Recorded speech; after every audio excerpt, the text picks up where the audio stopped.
Ya, Bapak Ibu, sesuai dengan yang tadi disampaikan Bu Nikmah, kemudian kami informasikan kepada Bapak Ibu semuanya bahwa pembelajaran kita hari ini memang mulainya agak sore karena pagi seluruh WI itu ada seminar rancangan aktualisasi periode 3. Jadi Bapak Ibu ini kan periode 7, periode berapa? 6 ya?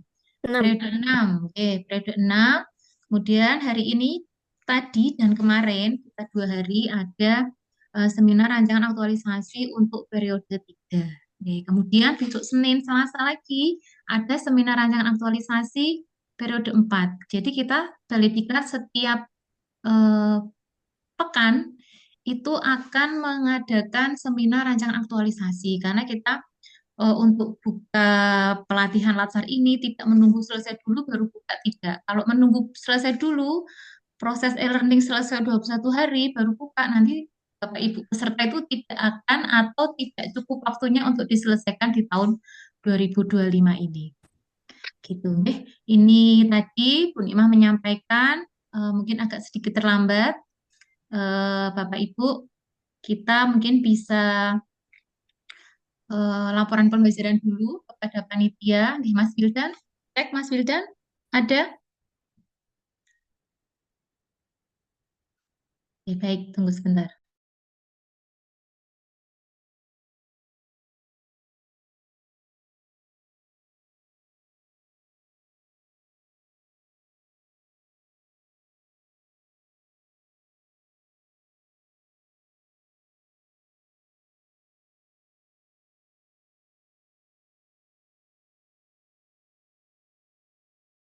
Ya, Bapak Ibu, kita tetap ada laporan pembelajaran, kemudian nanti menyanyikan lagu bersama Indonesia Raya dan Mars Kemenang.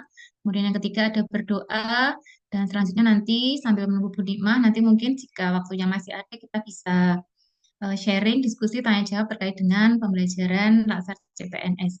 Ya, untuk petugas laporan pembelajaran pada sore hari ini ada Pak Ketua kelas, ada Mas Jimli, nggih. Kemudian nanti doa ada Mbak Hani, Ketua Kelompok Angkatan 3. Kemudian nanti untuk lagu Indonesia Raya nanti dari panitia. Oke, baik Mas Jimli, mungkin bisa dimulai dulu untuk laporan pembelajaran sambil kita menunggu Bu Nikmah. Oke, silakan Mas. Baik, terima kasih Bu atas waktunya. Suara saya terdengar jelas, G? Terdengar? Oke, terima kasih. Duduk siap gerak. Lapor peserta angkatan 36 sejumlah 38 siap mengikuti materi dari Ibu Nikmatul Afiyah. Oke, lanjutkan. Kemudian Siap istirahatkan. lanjutkan. Duduk istirahat gerak. Oke, terima kasih. Baiklah, selanjutnya kita menyanyikan bersama atau kita perdengarkan lagu kebangsaan Indonesia Raya dilanjut dengan Mars Kemenang kepada Mas Wildan. Siap? Oke, Siap, Bu. kami silakan.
Indonesia Jaya, Indonesia Jaya.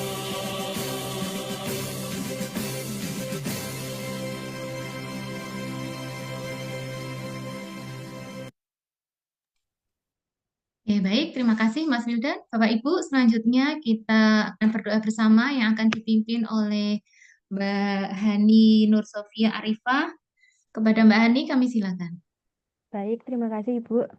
Mari semuanya, sebelum kita memulai kegiatan Latsar sore ini, kita berdoa dulu bersama-sama. Bagi yang Muslim membaca surat Al-Fatihah, dan bagi yang lainnya bisa menyesuaikan sesuai kepercayaan masing-masing. Al-Fatihah.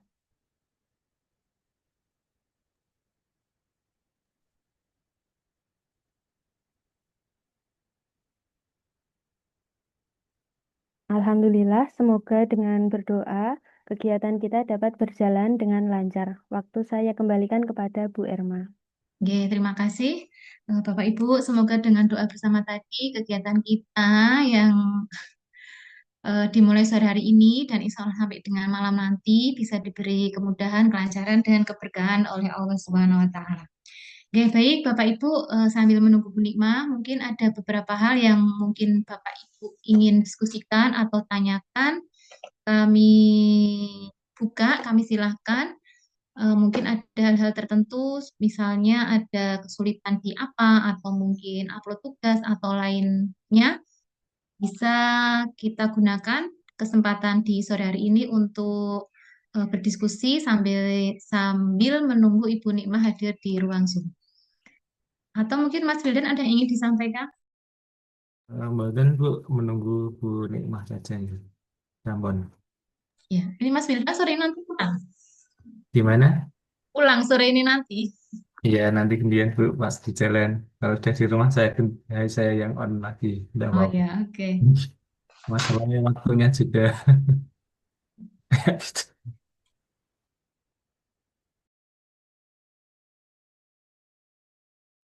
Izin bertanya, Bu. Oke, boleh. Silakan. Kalau misal mengumpulkan tugas sebelum waktunya itu gimana, Bu? Boleh nggak, Bu? Contoh, misalnya. Misalkan pengumpulan tugas itu besok hari Kamis, nah dikumpulkan sekarang gitu. Itu gimana, Bu? Ya, nggak apa-apa. Selama sudah dibuka oleh sistem, boleh-boleh saja. Oke, misalnya sudah diberi tugas hari ini, ya misalnya malam ini sudah diberi tugas dan langsung dikerjakan, tidak sudah selesai, tidak perlu menunggu besok, bisa langsung diupload. Itu boleh-boleh saja. Soalnya kalau di sistem kayaknya udah dibuka semua tugasnya, Bu. Oh ya, tapi jangan sampai tugas belum diberikan tapi sudah mengerjakan. Sebaiknya tidak. Jadi nunggu dulu, nunggu dari WE memberi arahan, meskipun di sistem itu sudah ada guys, contoh tugas atau mungkin tugas yang diberikan, tapi bisa jadi ada sedikit perbedaan, meskipun pada intinya adalah sama. Sebaiknya menunggu dulu arahan dari WI. Kalau misalnya mau dicicil, bahasa Indonesia dicicil apa? Dicicil untuk dikerjakan boleh-boleh saja, tapi untuk uploadnya silakan bisa menunggu dari WI yang nanti mengampu agenda atau tugas pada agenda tersebut. Oke, Bu. Terima kasih, Oke, Bu. gitu nggih. Oke. Ada lagi?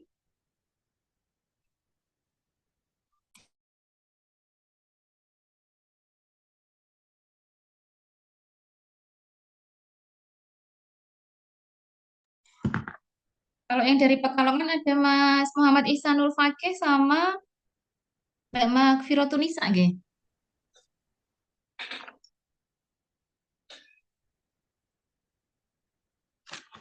Ibu, Oh ya, ini sudah hadir semua ya berarti ya, ada 42 dikurangi panitia 2 jadi pas 40 ya. Bapak Ibu kita menunggu Bu Nimah dulu ya. Kalau Mas Ihsanul Fakih itu di mana? Di KUA atau di kantor Kementerian Agama? di KUA Bu, Oh, kepala KUA-nya Sinten? Pak Teguh Purnomo, Oh, iya. Bukan PLT. Pak. Oh, iya ya. Kalau Mbak Magfirotunisa itu apa? Penyuluh atau guru? Itu humas kayaknya, humas Kemenag. Kemenat. Nggih. Oh, iya. Oke.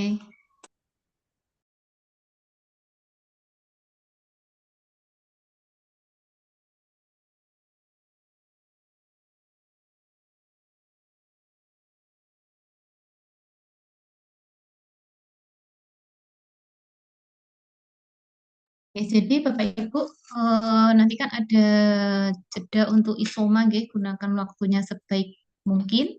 Kemudian nanti sesuai dengan arahan Bu Nikma nanti masuk kembali jam berapa? Kalau tadi diinfokan masuk lagi itu pukul 17. Nanti ketika Bu Nikma sudah masuk sore ini nanti diikuti saja beliau menyampaikan untuk masuk kembali pukul berapa. Ini ada yang sambil perjalanan pulang atau persiapan pulang mungkin?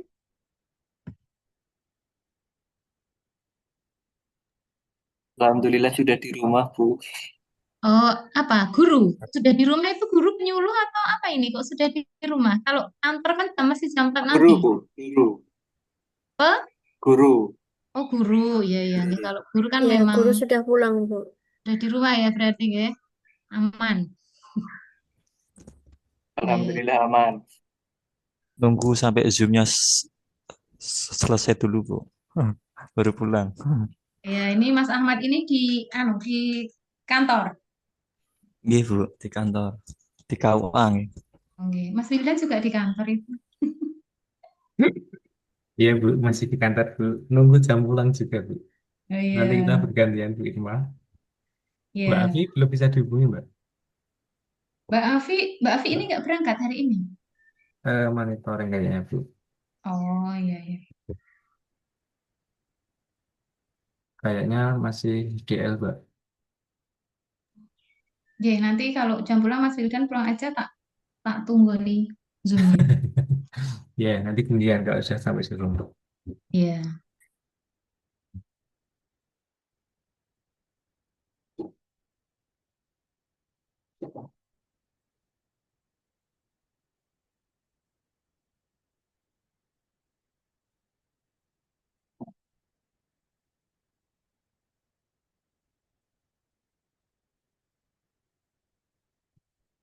Mungkin untuk Bapak Ibu semua yang sudah hadir, yang terkait merekam pembelajaran untuk semuanya sudah bisa atau belum nih untuk merekam? Kalau belum, mungkin ada yang masih bisa, yang bisa kami bantu. Soalnya nanti itu penting untuk yang di agenda seminar nanti. Di seminar nanti kan untuk rekaman satu untuk satu. Jadi nanti kalau untuk yang maju seminar, rekamnya ya untuk dirinya sendiri. Mungkin ada yang kesulitan atau apapun, atau sudah bisa semua? Sudah, Pak, sudah bisa. Sudah bisa ya? Mungkin bisa diinfo Mas minimal Zoom-nya itu apa ya namanya? Seri atau tipe berapa itu yang uploadan terbaru? Versinya di atas Zoom 61, terus jangan memakai Zoom yang web, pakainya Zoom pakainya Zoom yang aplikasi. Jadi kita install aplikasi dulu, aplikasi Zoom itu yang biasanya sudah otomatis terinstall ya kalau di laptop itu. Kalau enggak kita update instalasinya kemarin yang saya kirim kemarin linknya itu diupdate yang versi terbaru, insya Allah sudah bisa kalau pakai itu.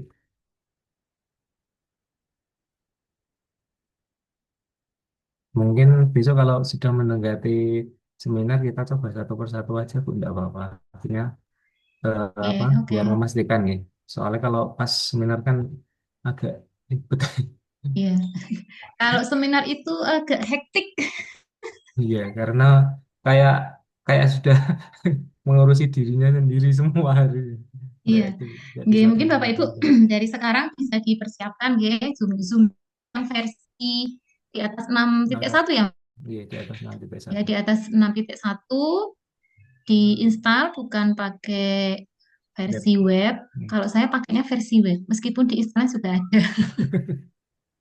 G itu kemudian nanti ketika sudah di-upgrade, bagi yang belum, besok ketika ada pembelajaran boleh mencoba untuk record. Jadi misalnya ini ya pembelajaran kali ini semua peserta mau record boleh aja, boleh-boleh aja. Nanti pilihnya di lokal komputer, nanti masing-masing akan punya rekamannya gitu. Kalau sekarang ini yang merekam ini ada Mas Agus siapa itu tadi? Ada Mbak Dewi, ada Mbak Dewi Wahyu ini merekam. Kemudian Mas Habib juga merekam. Mohon maaf Bu, mau tanya Bu, Ya, maaf ya. Berarti kalau nggak jadi co-host bisa ya Bu ya, kalau sudah menginstal yang terbaru. bisa. Nggih, Oh, Insya baik. Allah bisa. Iya. Tidak harus jadi co-host. Itulah salah satu manfaatnya nanti ketika seminar itu Bapak Ibu jadi fokus pada dirinya, merekam dirinya ketika seminar. Gitu. Karena nanti ada Gitu. beberapa tugas yang akan diberikan oleh Mas Wildan ketika seminar. Tapi tidak kita sampaikan sekarang biar tidak eh, nambah-nambahi pikiran. Besok aja kalau sudah mau seminar. Baik Gitu. Bu, terima kasih.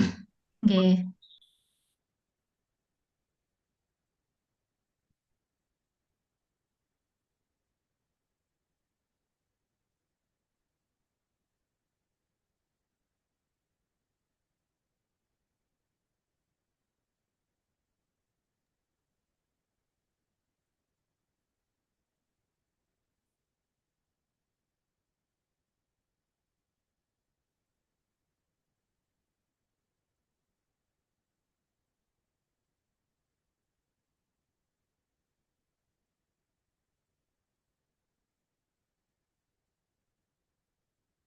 Ya, silakan Bapak Ibu yang lain kalau mungkin ada yang mau ditanyakan mumpung ada waktu. Daripada nanya di WA, kalau di WA itu belum tentu bisa langsung dijawab soalnya. Apalagi WA-nya Japri ya. Dan apalagi di grup. Ya Bapak Ibu. Mungkin masih perlu waktu untuk menjawab kalau di WA. Bu Irma, izin bertanya, Ya. untuk terkait dengan aktualisasi itu kita kan sudah mulai merancang nih di sama WI untuk melakukan aktualisasi. Nah itu untuk sampainya nanti di agenda 4 itu apakah ada standar tersendiri Bu untuk aktualisasinya itu yang sesuai itu seperti apa? Oke. Jadi nanti pada hari ke-11 itu hari Senin tanggal 25 Agustus itu nanti setelah ada pembelajaran agenda 3 nanti sorenya itu ada coaching pembelajaran agenda 1, 2, 3. Nah, mulai saat itu nanti Bapak Ibu per kelompok akan dipegang oleh masing-masing coach atau pembimbing atau WI. WI itu untuk kelompok 1 ada Pak Subahan, kelompok 2 Bu Fatma, kelompok 3 Pak Gunawan, kelompok 4 Bu Nikmatul. Nah, nanti yang akan membimbing rancangan aktualisasi itu nanti langsung oleh coach masing-masing. Jadi kalau panitia itu lebih ke teknis pelaksanaan latsar, tapi untuk dalam-dalamnya rancangan aktualisasi nanti langsung dengan WI-nya. Itu nggih. Baik. Sama satu lagi Bu, untuk mentor yang ada di internal kami, instansi kami, itu apakah dari panitia ada punya harus ciri-ciri harus doktor atau dan sebagainya seperti itu Bu? Ciri khusus makhluk hidup, Oke. kembang biak ya, enggak. Enggak, gini, jadi kalau mentor itu adalah secara umum atasan langsung peserta. Misalnya penghulu, atasan langsungnya berarti kepala KUA. Kalau dosen ya tinggal nanti dari pimpinan mau menugaskan siapa. Misalnya dosen mungkin bisa dekan, bisa kalau Pak dekannya nggak bisa, mungkin bisa wakil dekan atau dosen senior yang ditugaskan oleh pimpinan. Kalau guru nanti atasan langsungnya adalah kepala madrasah. Jika kepala madrasah memiliki udzur syar'i, misalnya contoh sakit yang butuh waktu sembuh lama dan lama tidak masuk, lah itu bisa ditunjuk, bisa wakil kepala madrasah atau guru senior yang ditunjuk oleh pimpinan. Gitu. Kalau penyuluh berarti penyuluh itu mungkin bisa kasih bimas Islam atau kalau dia yang bersangkutan di KUA bisa kepala KUA juga bisa. Nanti tinggal pimpinan menugaskan siapa gitu. Terima kasih, Bu. Yeah. Assalamualaikum Mbak Irma. Waalaikumsalam. Halo Bu, gimana? Sudah bernafas? Sudah ya? Langsung wis pokoknya ngadepi laptop. Nggak sudah sholat? Udah tadi udah tak. Enggak, Bapak Ibu, ini Bu Nima sudah hadir. Ini tadi sambil menunggu Bu Nima, nah, tadi sempat ya tanya jawab hal-hal yang mungkin ditanyakan peserta sambil proses. Selanjutnya kepada Bu Nima kami silakan peserta sudah komplit 40 orang. Silakan Bu. Oke, baik, terima kasih Mbak Irma ya yang telah mengantarkan di kelas kita pada sore hari ini. Adik-adik masih semangat? Masih, Bu. Masih, Bu. Oke. Masih Bu kok lemes banget aja masih Bu. Masih, Bu. Bayangke nanti malam mungkin Bu. Jadi lemesnya dari sekarang. Ya, baik. Langsung saya mulai ya. Mohon maaf ya jadwalnya jadi agak harus reschedule kembali. Tapi mudah-mudahan tidak mengurangi semangat pembelajaran kita semuanya adik-adik ya. Bismillahirrahmanirrahim. Assalamualaikum warahmatullahi wabarakatuh. Waalaikumsalam warahmatullahi wabarakatuh. Selamat sore adik-adik semuanya. Semangat pagi. Pagi. Yes, luar biasa. Loh, baru kemarin udah lupa. Ya, kalau saya ucapkan semangat pagi, adik-adik balas dengan kepalan tangan kanannya mana ya? Lihat. Balas dengan pagi, pagi, pagi. Yes, luar biasa. Harus dengan power, harus semangatnya ya, kan ya. Baik, kita ulang Jangan. lagi. Semangat pagi. Pagi. Yes, luar biasa. Terima kasih adik-adik semangatnya, adik-adik luar biasa semuanya ya, karena masih setia menunggu di sini untuk melanjutkan pembelajaran kita pada agenda 2 nilai-nilai dasar PNS. Sekarang adalah yang sinkronus 9JP.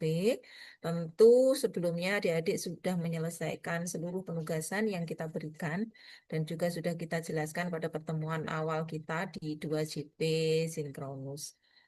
Nah, perlu saya sampaikan bahwa skenario pembelajaran kita pada sore hari ini adalah berdiskusi ya hasil dari penugasan yang sudah adik-adik lakukan, baik itu individu maupun kelompok ya. Dulu supaya di apa bisa adil ya adik-adik seperti biasa saya buat undian terlebih dahulu buat adik-adik semuanya. Yang pertama, insya Allah nanti akan kita coba untuk apa namanya diskusi yang di role model ya, penugasan kelompok di role model. Namun diawali terlebih dahulu untuk ini ya, apa namanya learning journal ya, learning journal dulu mewakili random nanti pada 2 orang cukup. Setelah itu kita masuk pada kelompok yang role model ya, bisa kita ambil 2 saja. Setelah itu ke benchmarking ya, baru nanti yang terakhir apa namanya infografis ya. Infografis ini semuanya ada 40 ya, ada 40.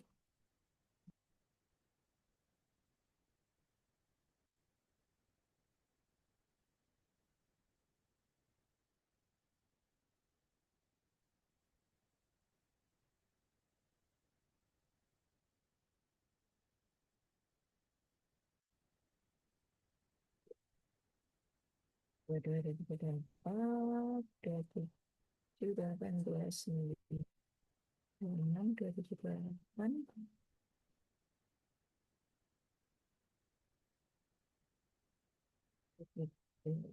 Buat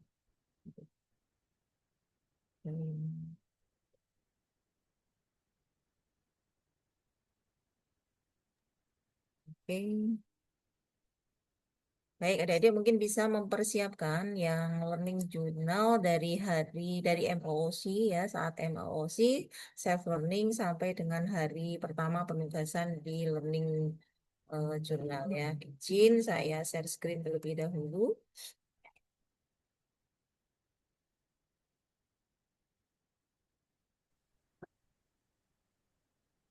Ya, coba kita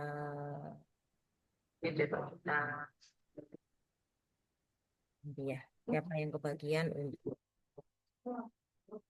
untuk presentasi recordnya ya, adik-adik ya, record pada learning journal.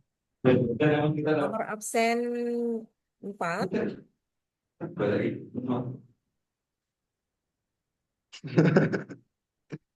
Silakan nomor absen 4 bisa share screen untuk record suaranya. Jangan lupa untuk klik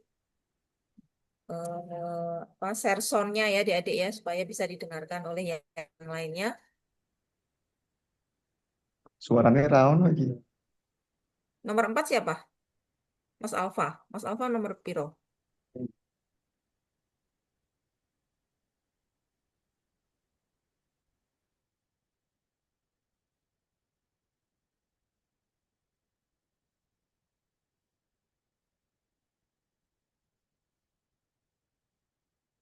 Nomor 4 saya, Bu.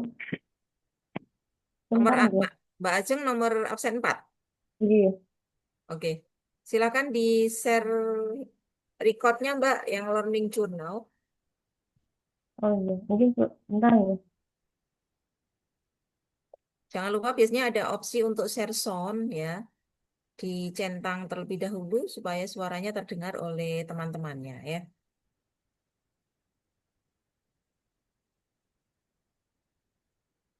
Adik-adik sambil menunggu Mbak Ajeng, insya Allah nanti pembelajaran kita sebelum maghrib kita akhiri.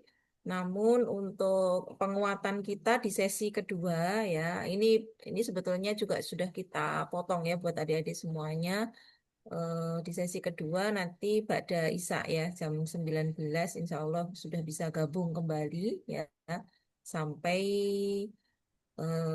kita kondisikan saja ya. Jika adik-adik saya lihat matanya sudah 5 watt gitu atau mungkin mata saya yang 5 watt ya. Kita bisa segera ambil untuk membuat conclusion ya untuk pembelajaran kita di agenda 2 ini. Karena besok kalau tidak salah kita masih ketemu lagi ya di agenda 2 yang 3JT. Oke, Bu. Telepon sampai Zoom. Saged Mbak Ajeng?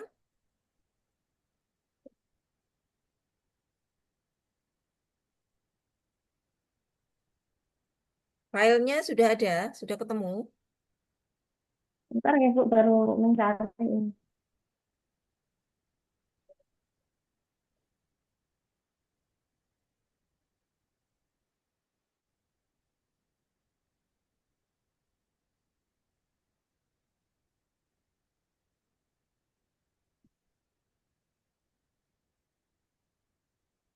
Baik, sambil menunggu Mbak Ajeng.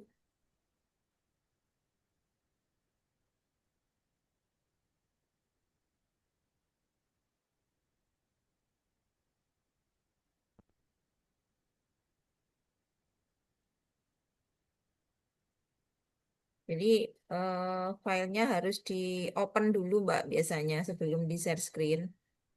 Oh, oke, Bu. Ya, baru setelah itu share screen.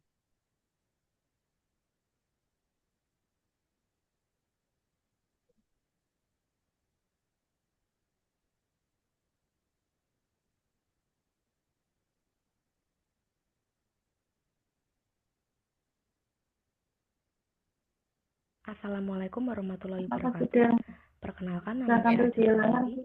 Saya merupakan Tapi peserta belum latsar tampil. CPNS Suaranya udah Kementerian kedengaran, Agama tapi kok belum Presiden tampil ke-6 ya? Angkatan ke-36. Kali ini saya akan membagikan pengalaman saya dalam mengikuti pembelajaran MOOC atau Massive Open Online Nggak Course apa-apa, tapi Mbak. dan sinkronus pada agenda kedua. Dalam pembelajaran MOOC ini dilaksanakan melalui LMS Wajarlan. Dalam pembelajaran tersebut berisi beberapa modul yang terbagi menjadi 4 agenda. Agenda pertama membahas tentang sikap dan perilaku bela negara. Agenda kedua membahas tentang nilai-nilai dasar ASN. Agenda ketiga membahas tentang peran dan kedudukan ASN. Agenda keempat membahas tentang konsep habituasi. Kemudian pada bagian akhir terdapat evaluasi akademik yang berisi 50 soal, di mana evaluasi tersebut bertujuan untuk mengukur kemampuan kita dalam memahami materi-materi yang tersedia di LMS Wajar. Kemudian pada pembelajaran agenda kedua di hari pertama ini, kami belajar mengenai nilai-nilai dasar ASN bersama Ibu Nikmatul Afiah, Sarjana Sosial Magister Sains. Pembelajaran diawali dengan perkenalan dari masing-masing anggota kelompok 1 dan 2. Kemudian kita diajak untuk mengulas kembali materi yang sudah dipelajari pada agenda ke-1, yaitu mengenai nilai dan sikap bela negara. Pembelajaran dilaksanakan melalui Mentimeter. Hal tersebut membuat kami merasa antusias karena pembelajaran menjadi lebih seru, menyenangkan, dan interaktif. Setelah itu, kita melanjutkan pembahasan menuju materi agenda kedua, yaitu mengenai nilai-nilai dasar ASN berakhlak, yang terdiri dari berorientasi pelayanan, akuntabel, kompeten, harmonis, loyal, adaptif, dan kolaboratif. Kemudian, di akhir pembelajaran, Ibu Nikmatul Afiah memberikan beberapa tugas yang terdiri dari tugas individu dan tugas kelompok. Dalam tugas individu tersebut, kami harus membuat learning journal sinkronus dan asinkronus, serta materi kegiatan dari core isu di instansi kerja yang dikaitkan dengan core value berakhlak. Sedangkan untuk tugas kelompok, kita harus membuat video role model tokoh berakhlak, benchmarking nilai-nilai berakhlak, dan infografis tentang pelayanan berakhlak.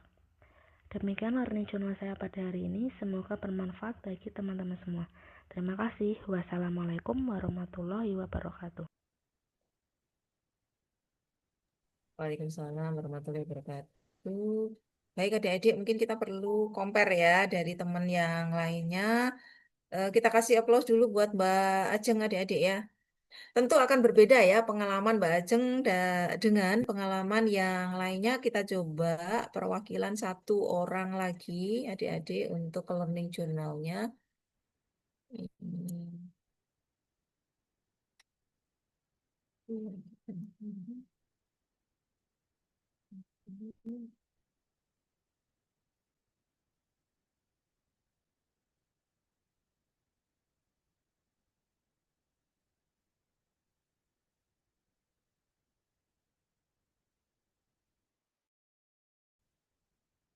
Baik, nomor satu. Ternyata tidak tahu ya dari angka awal ini ngumpul di kelompok 1 ya. Iya, Bu. Assalamualaikum warahmatullahi wabarakatuh. Waalaikumsalam warahmatullahi wabarakatuh. Mbak Oke, Afri.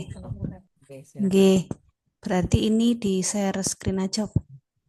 Iya, Gitu, betul. Bu, ya. Iya. Oke, coba sebentar, Bu. Hmm.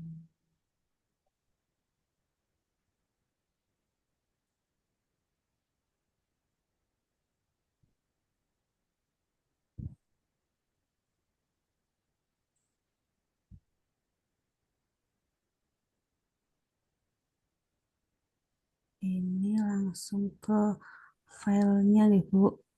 Sebentar, yang asinkronus.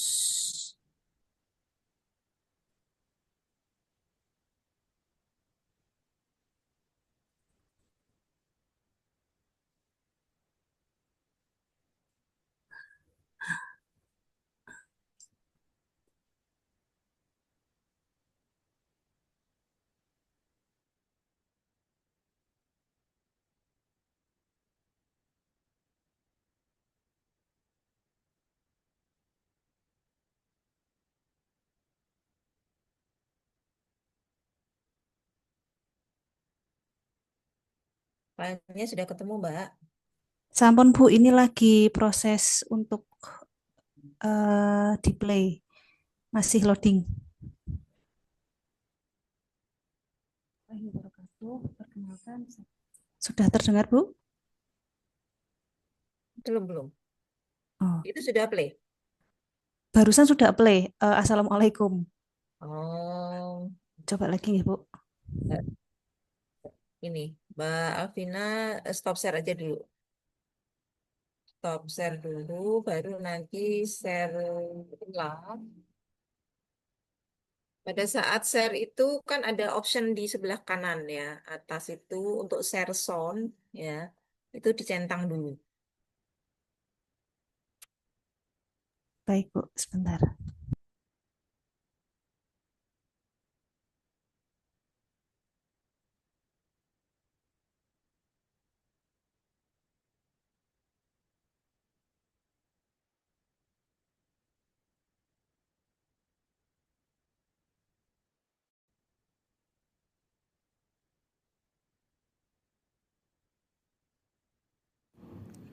Ya, Assalamualaikum warahmatullahi wabarakatuh. Perkenalkan, Sudah, saya Mbak.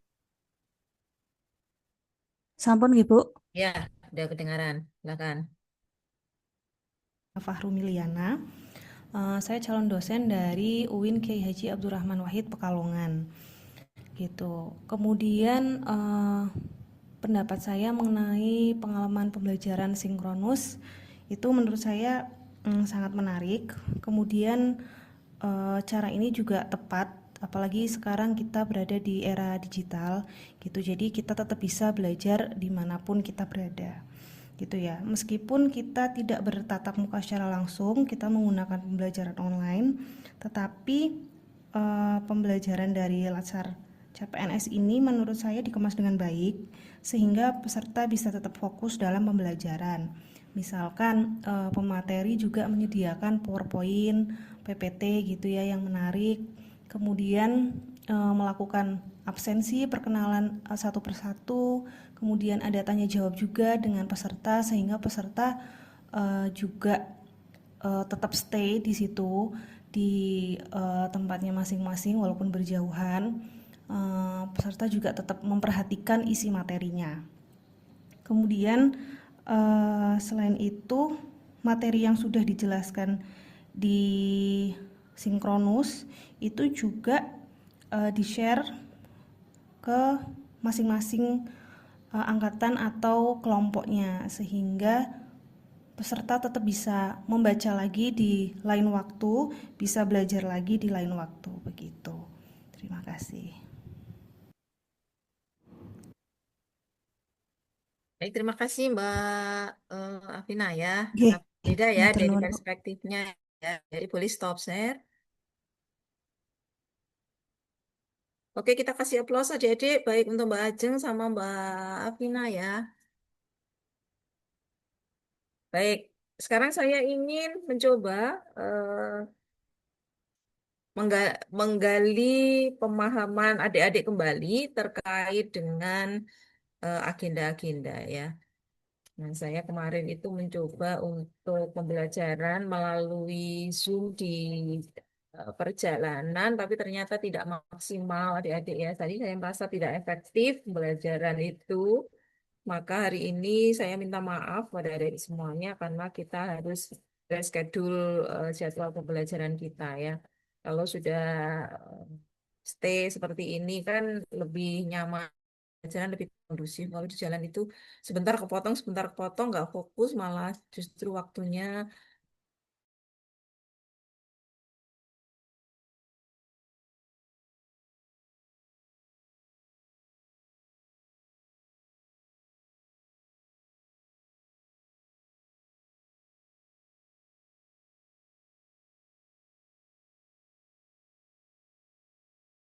range penilaian itu ya. Adik-adik masih pemahamannya di sekitar 60-70 ya. Saya inginnya adik-adik sudah ya sampai di tahapan agenda 2 ini ya, pemahaman kita terhadap agenda-agenda pada Latsar CPNS itu sudah clear semua ya. Sudah clear semua sehingga adik-adik tinggal masuk ke tahapan yang internalisasi dan kemudian implementasi nantinya pada saat habituasi. Nah, tapi pada konsep pemahaman ini sepertinya belum semuanya, maka saya ingin mencoba melihat ya di kelas angkatan 36 ini kira-kira sampai sejauh mana. Oke, sekali lagi saya akan mencoba siapa kira-kira yang beruntung untuk bisa menjelaskan adik-adik ya. Nanti kalau misalkan masih ada yang kurang, bisa dilengkapi oleh teman-temannya yang lain ya. Baik, nomor absen 33. Nah, silakan adik-adik jelaskan ya untuk nomor absen 33, jelaskan ada berapa agenda pada Latsar CPNS ini, sebutkan nama agenda-agenda tersebut. Monggo, 33.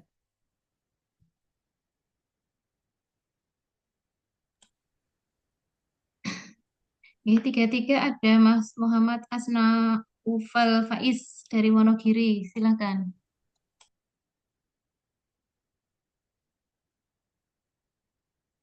Halo Wonogiri, mana Wonogiri ini?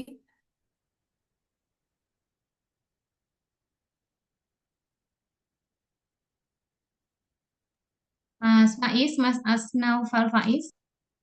Di Zoom ada Bu, tapi belum Atau masuk. izin sebentar, tadi ada yang chat izin ke belakang, dia termasuk yang izin ke belakang nggak? Oh iya, ke belakang. Tapi sudah 6 menit yang lalu. Oke, baik, nggak apa. Kita coba lagi. Nanti yang berikutnya ya, Mas Naufal, Wonogiri. Oke, nomor absen 35.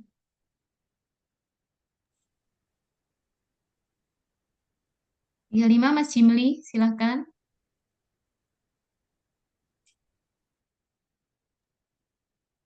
Oke, Bu. Suara saya sudah terdengar, nggih? Ini terdengar merdu sekali, Mas, jelas.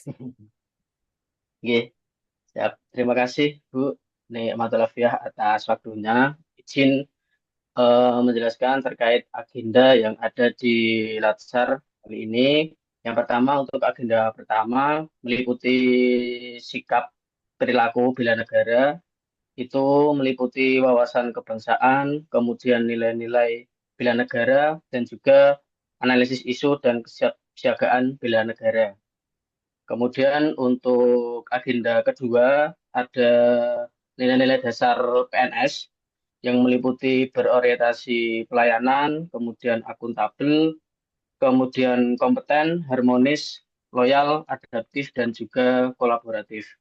Untuk agenda ketiga terkait kedudukan dan peran PNS, yaitu meliputi manajemen ASN dan juga smart ASN. Kemudian untuk agenda keempat ada habituasi, yaitu termasuk merancang aktualisasi. Mungkin itu Bu yang bisa saya sampaikan. Oke, baik. Terima kasih, Mas Jimli. Kita kasih aplaus adik-adik ya. Itu 4 agenda ya pada Latsar CPNS. Nah, keempat agenda itu masuk dalam kurikulum apa? Coba ada yang bisa jawab nggak? Mas Asnaufal tadi udah balik belum? Sampun, Bu. Oke. Keempat agenda, agenda 1, agenda 2, dan agenda 3 itu masuk dalam kurikulum apa, Mas? Mas Faiz.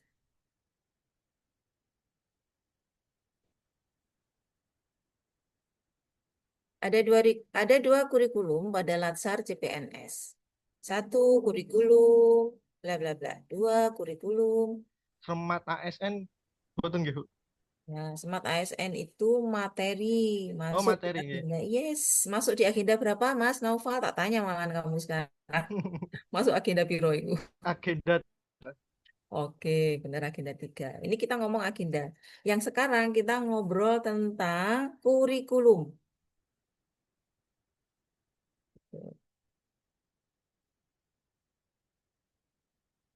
Kurikulumnya. Jadi pada Latsar CPNS itu kita ada 2 kurikulum, adik-adik ya. Oke, mungkin bisa dibantu nomor absen 39, ya Pak. Iya, saya Bu. Oke, Mas Rahman. Oke. Kamu sehat, Mas? Sehat, alhamdulillah sehat Bu. Oke, kasih senyum di kelasmu untuk teman-temanmu. Oke, siap. Aduh, Oke. Masuk kurikulum apa, Mas? kurikulum Apa? terkait bela negara namanya Ibu. Bela negara itu agenda 1. Oke, atau kita buka, kita open, ada yang bisa menjawab kurikulum apa adik-adik? Agenda Mungkin 1. saya Kurikulum pembentukan Eh, karakter PNS, Bu. iya.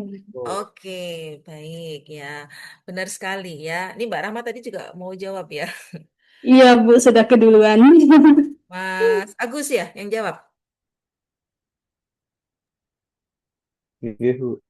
Oke, baik. Jadi ada 2 kurikulum adik-adik. Yang pertama adalah kurikulum pembentukan karakter. Ya. Yang kedua itu pengembangan apa namanya kompetensi teknis bidang tugas. Kurikulum pembentukan karakter ya meliputi 4 agenda.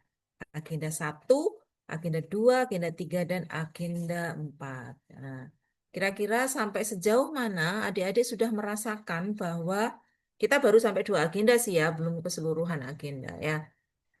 Sampai sejauh ini adik-adik merasakan bahwa kurikulum ini adalah kurikulum dalam rangka pembentukan karakter adik-adik sebagai calon pegawai negeri sipil. Nah, kira-kira ada yang sudah bisa menyampaikan apa yang adik-adik pelajari di agenda 1 sampai agenda 2 ini itu adalah merupakan sarana adik-adik dalam pembentukan karakter adik-adik sebagai CPNS. Ada yang bisa menjelaskan? Mau diundi lagi? Atau Mbak Rahma mau menjelaskan?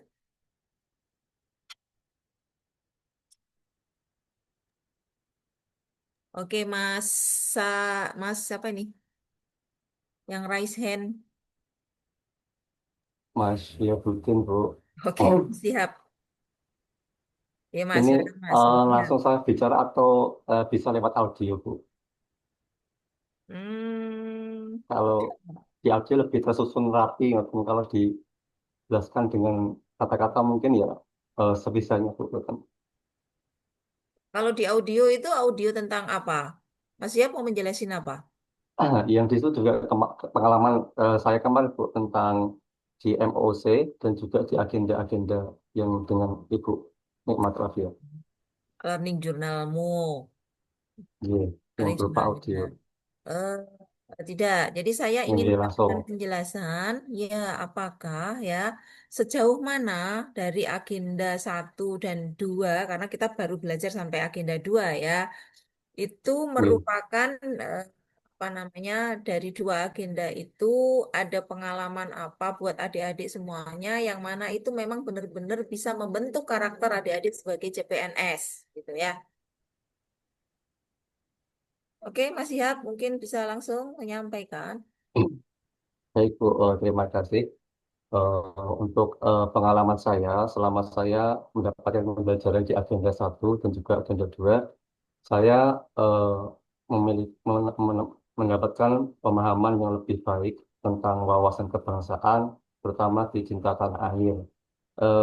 Setelah sesuai dengan pengalaman saya, waktu itu saya itu melihat, Bu, ada bendera merah putih yang sedang ditancapkan di beberapa lingkungan sekitar saya, dan itu terjatuh, Bu.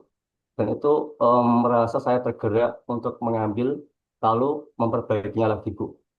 Ini bentuk cinta tanah air saya kepada lambang negara Indonesia. Itu yang pertama, Bu. Terus Oh, yang video kedua, kan nggak itu?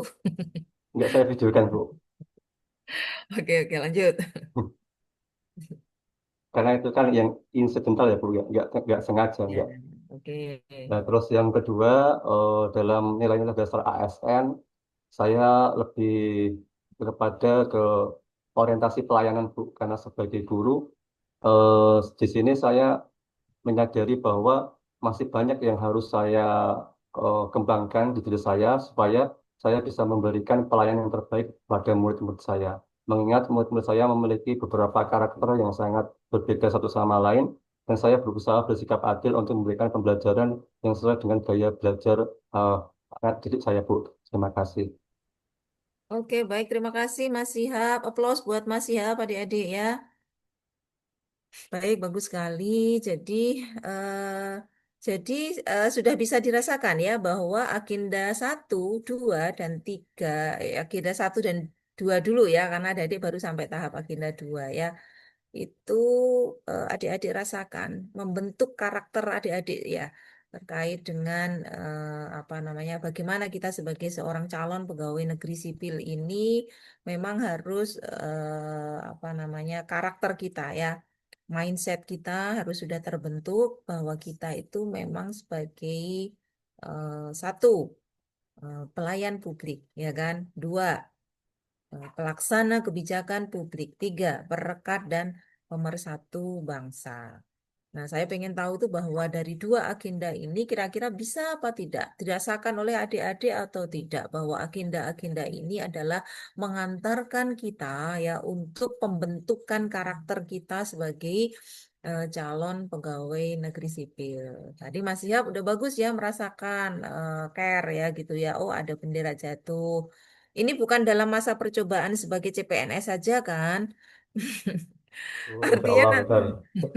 artinya nanti kamu kalau sudah lulus jadi PNS bendera jatuh, wah karepmu wes gitu ya. Semoga Mudah-mudahan bisa istiqomah, benar-benar, Bu. oke, semoga benar-benar ya nilai-nilai itu tertanam ya adik-adik ya. Maka lembaga administrasi negara menyusun kurikulum sedemikian rupa ya adik-adik ya, sehingga 4 agenda itu bisa mengantarkan adik-adik semuanya sebagai calon-calon abdi negara yang baik, yang membawa bangsa Indonesia ini menuju pada bangsa yang maju ya tentunya ya sesuai dengan harapan di dalam apa tujuan dari negara kita pembukaan Undang-Undang Dasar tahun 1945 ya di alinea yang keempat. Oke, baik. Kemudian, oke sudah bisa dipahami ya adik-adik ya masing-masing agenda ya. Nanti akan saya selalu ulang ya pemahaman terkait dengan agenda-agenda ini.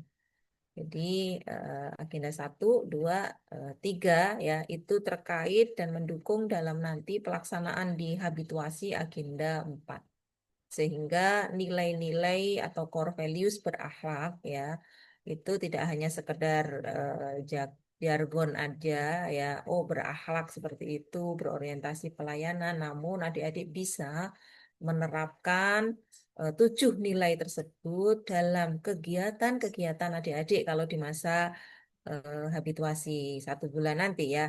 Namun harapannya tidak hanya berhenti sampai di situ ketika pun adik-adik sudah lulus sebagai CPNS dan hilang C-nya menjadi PNS, nilai-nilai tersebut itu sudah menjadi sesuatu yang melekat pada diri kita semua, menjadi habit, kebiasaan, maka Mas Sihab tadi walaupun nanti sudah jadi PNS, kamu dalam kehidupan sebagai seorang pegawai negeri sipil tentu mencoba apa namanya respon ya peka ya terhadap apa yang terjadi di lingkungan kita menerapkan dari mulai berorientasi pelayanan sampai dengan kolaboratif ya tentu dengan beberapa panduan perilaku kode etik yang ada di dalamnya.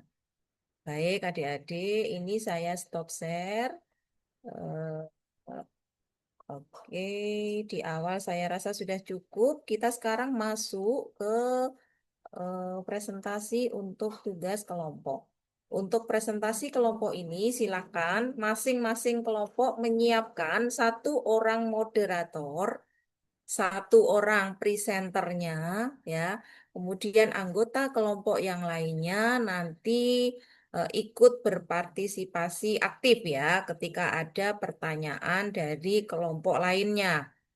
Nah, teknis ya diskusi kita ya setelah adik-adik nanti di kelompok yang bertugas mempresentasikan dibuka oleh moderator, semua jalannya diskusi di handle moderator ya.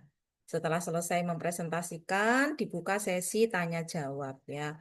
Sebetulnya tanya jawab ini lebih pada monggo silahkan adik-adik mungkin ada yang mau bertanya karena memang belum paham atau ada yang memang ingin menambahkan ya kan atau ada yang ingin memberikan saran maupun kritikan. Monggo silahkan masing-masing kelompok nanti dibuka untuk 3 penanya. Kemudian peran dari kelompok yang lainnya silahkan aktif ya adik-adik ya. Semuanya aktif, apa namanya bisa menyebutkan nanti dari kelompok berapa ya kan. Karena adik-adik terbagi dari 1A, 1B, 2A, 2B seperti itu ya. Kemudian akan memberikan pertanyaan kah atau memberikan masukan, saran atau mengkritik gitu ya. Ya, semua yang mengendalikan nanti adalah moderatornya. Bisa dipahami adik-adik? Oke, silakan mungkin bisa melalui chat adik-adik diskusikan dengan temannya siapa yang akan ditunjuk sebagai moderator dan juga siapa yang mempresentasikan. Oke, kita putar siapa yang mendapat kesempatan pertama ya untuk menampilkan presentasi yang role model.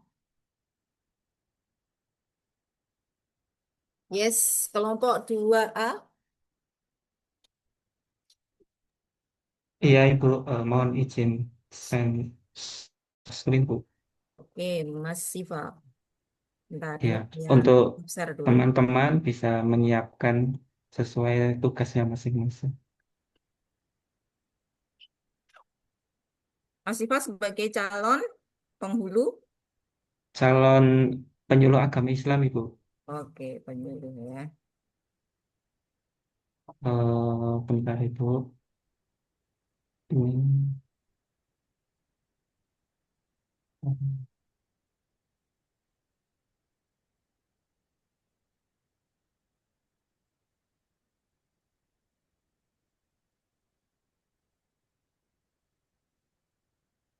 Berarti moderatornya Mas Siva ya. Moderatornya, Moderatornya siapa? moderatornya Mbak Dewi Wahyu, Ibu. Oh, Mbak Dewi silakan Wahyu, ada moderatornya suaranya? buka dulu dong. Oh ya, silakan Mbak Dewi. Dibuka moderator dulu, kemudian presenter mempresentasikan. Terus nanti kembali diserahkan ke moderator.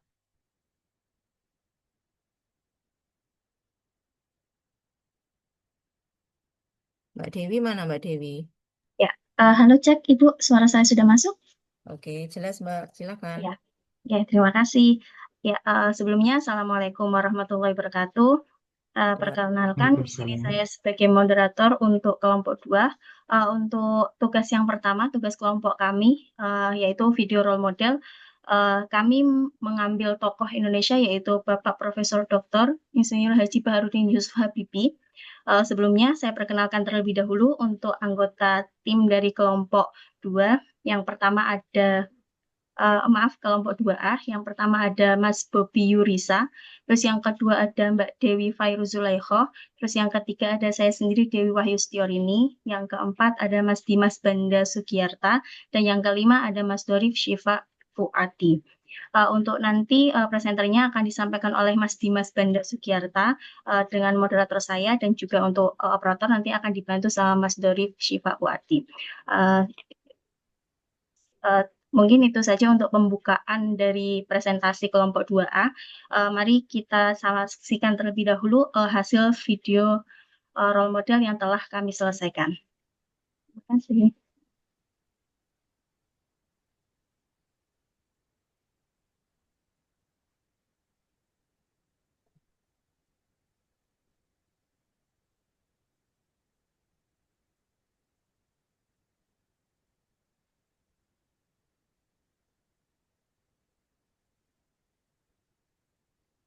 Mas Dorif suaranya belum keluar. Belum terdengar suaranya. Belum. Mungkin Mas Dimas Banda Sugiyarta bisa menyiapkan diri untuk menyampaikan atau mempresentasikan hasil videonya.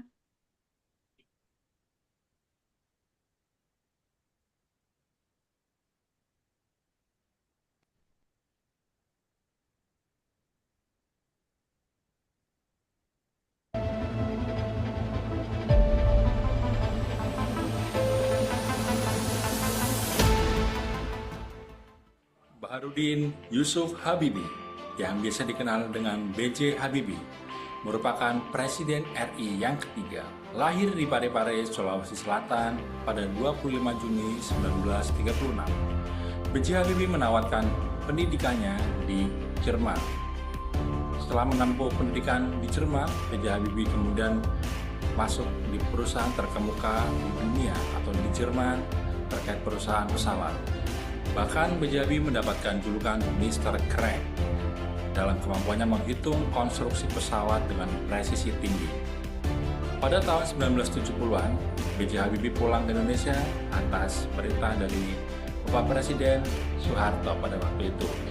Kemudian Bapak B.J. Habibie memimpin berbagai proyek strategis, di antaranya dalam pendirian industri pesawat terbang Nusantara atau IPTN, dan keberhasilannya dalam merancang pesawat N250 Gatot-Kaca, kebanggaan Indonesia. Baharudin Yusuf Habibie adalah teladan aparatur negara yang berorientasi pelayanan dan akuntabel. Dalam orientasi pelayanan, ia meninggalkan karir internasionalnya demi mengabdi bagi rakyat Indonesia. Ia membangun pesawat karya anak bangsa agar rakyat Indonesia bisa terbang dengan teknologi sendiri. Sebagai presiden, ia membuka kesempatan rakyat Timur Timur untuk memilih masa depannya melalui referendum. Dalam akuntabilitas, Habibie siap mempertanggungjawabkan hasil keputusannya. Dia menyampaikan laporan pertanggungjawaban secara terbuka di hadapan MPR dan dengan jiwa besar rela melepaskan jabatan ketika laporan itu tidak diterima. Habibie adalah simbol kompetensi. Beliau menguasai ilmu aeronautika hingga ke tingkat dunia, menghasilkan inovasi pesawat terbang yang diakui internasional. Kompetensi bukan hanya tentang pengetahuan, tetapi juga kemampuan memecahkan masalah dan memberikan solusi nyata bagi bangsa. Namun, di balik kejeniusannya, Habibie tetap rendah hati dan menjaga hubungan yang harmonis. Beliau membangun kerjasama yang baik dengan semua pihak, tanpa membedakan latar belakang. Habibie percaya, kemajuan hanya tercapai jika kita saling menghargai dan bersatu.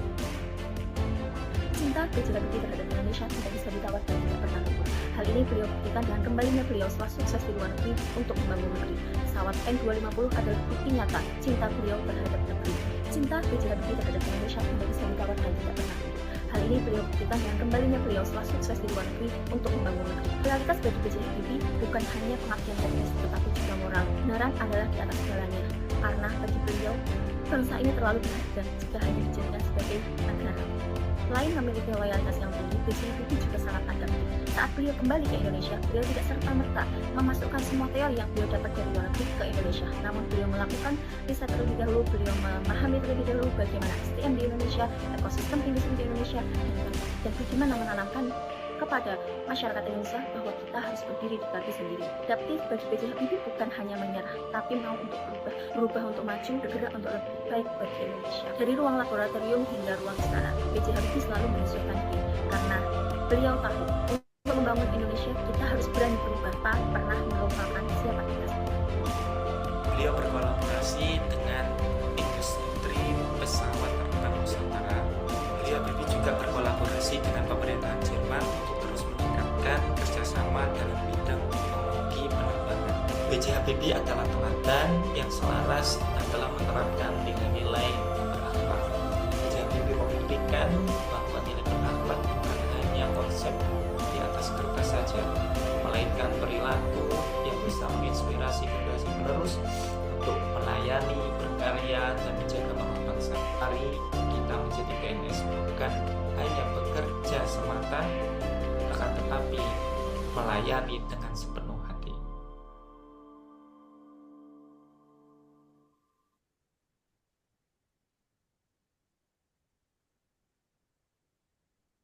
Kami kembalikan ke moderator. Ya, terima kasih.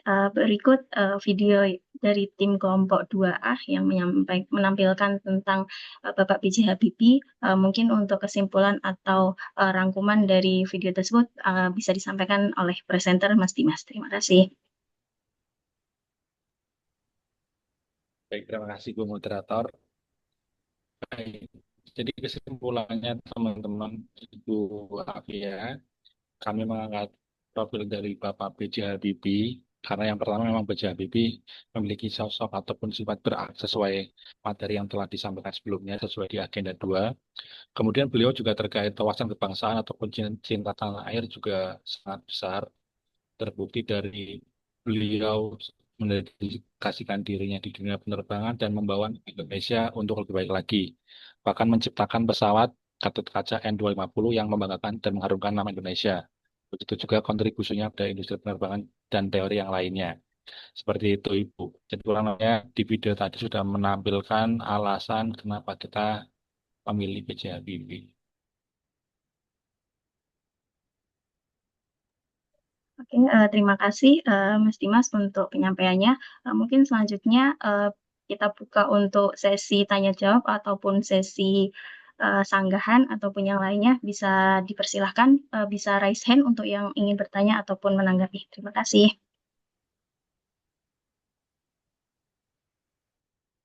Silakan adik-adik semuanya bisa aktif ya.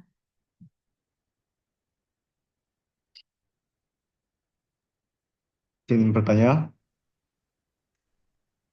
Ya, silahkan dari Iya. kelompok 36 ya. Ya. Maaf, dari kelompok 1, Mas Alfa Inawan. Baik, terima kasih atas waktunya. Saya Alvenawan dari kelompok 1. Berkaitan dengan pemaparan tadi, itu kan dijelaskan hanya pada bela negara, wawasan kebangsaan, bela negara, kemudian kompetensi ya. Mungkin bisa dijelaskan lagi eh, unsur-unsur lain, komponen-komponen lain yang meliputi berakhlak tadi ya. Itu kan banyak, ada loyal, ada harmonis, kolaboratif, mungkin seperti itu. Oke, terima kasih. Ya, terima kasih atas pertanyaannya. Mungkin saya review sedikit ya. Tadi Mas Alfa menanyakan untuk poin yang kan tadi mungkin yang terdengar ataupun yang terdengar jelaskan tentang wawasan kebangsaan bela negara, terus kompetensi, terus untuk unsur yang lain loyal, adaptif, harmonis dan yang lainnya mungkin tadi belum tersampaikan dengan jelas ya dari videonya. Begitu? Ya, mungkin bisa dibantu menjelaskan untuk tim 2A bisa dibagi ataupun disampaikan oleh satu orang untuk poin yang lain yang di luar tentang bela negara kompetensi. Terima kasih.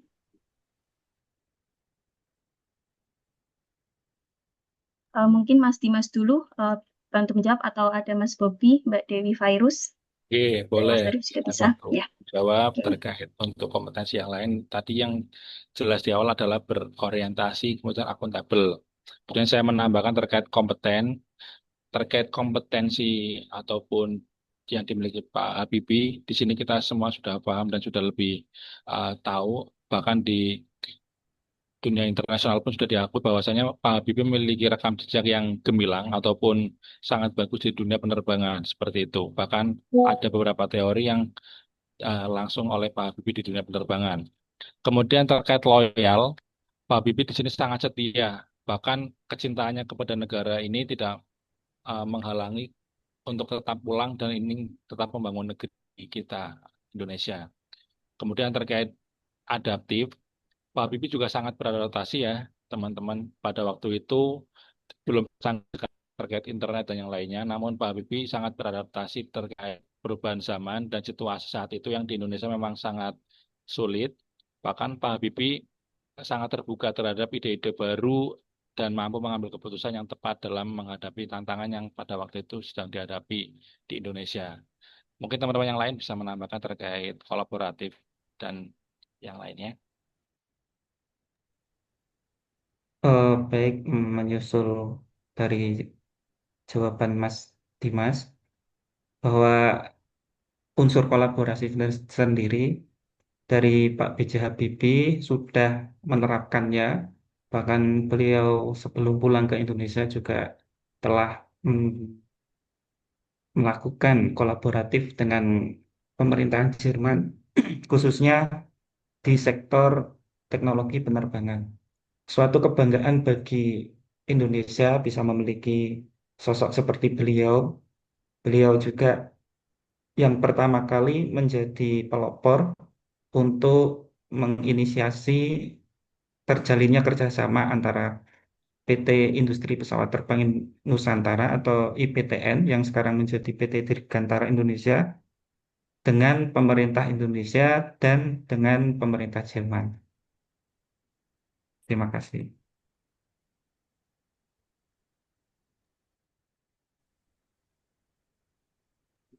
Ada lagi dari Mas Bobi atau Mbak Dewi Virus? Oke, mohon izin Ya, untuk silakan. menambahkan ataupun untuk menguatkan dari jawaban teman-teman, yang mana bahwa kami memilih B.J. Habibie sebagai role model berakhlak ini, ya menurut kami bahwa beliau itu mampu mempresentasikan nilai-nilai ASN yang ideal menurut kami.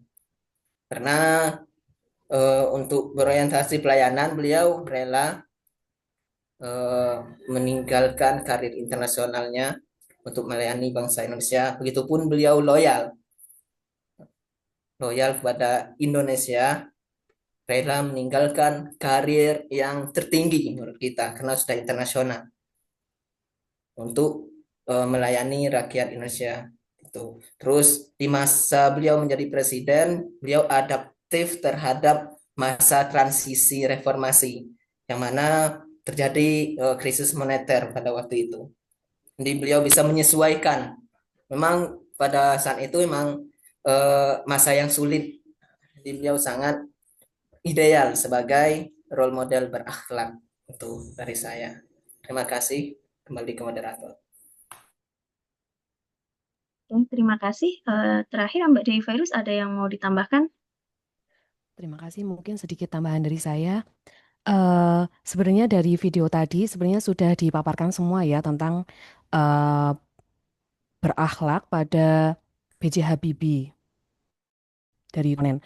Di sini saya akan menambahkan yang untuk akuntabel ya. Jadi B.J. Habibie itu setiap keputusan yang diambil B.J. Habibie itu dapat dipertanggungjawabkan. Jadi beliau berani transparan bahkan dalam masa sulit transisi demokrasi begitu. Seperti itu, Mbak. Terima kasih. Oke, terima kasih. Mungkin seperti itu Mas Alfa untuk jawaban dari pertanyaannya. Jadi tadi di video sebenarnya sudah disampaikan semuanya ya untuk 7 poin dari nilai berakhlak itu sendiri, tapi mungkin tadi ada beberapa informasi yang belum tersampaikan, jadi tadi kita ulas ulang. Oke, terima kasih atas pertanyaannya. Ada tambahan lagi? Atau sudah cukup? Sudah. Oke, Sudah sangat komprehensif ya. Oke, terima kasih. Dari teman-teman yang lain, apakah ada yang ingin ditanyakan, ingin bertanya lagi atau menanggapi mengenai video yang sudah kita tampilkan atau kita buat? Monggo dipersilahkan. Tadi ada yang raise hand lagi ya kayaknya ya.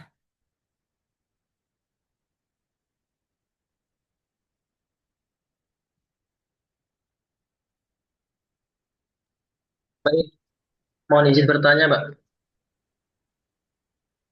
Oh iya, silahkan Mas Azkiyatun ya, dari kelompok 4. Ya, Ya, monggo dipersilahkan. terima kasih atas waktunya. Saya menanyakan mengenai tokoh role model yang diangkat yaitu Bapak B.J. Habibie. Itu kan orangnya sangat istimewa ya, memenuhi semua komponen dari nilai-nilai dasar ASN. Nah, mau tanya Mas, Mbak, sebagai ASN, tentunya kita mengamalkan ya tiap hari ini dalam kehidupan sehari-hari. Apakah di kelompok Anda ada yang berprofesi atau calon penghulu? Ada, Pak, ada.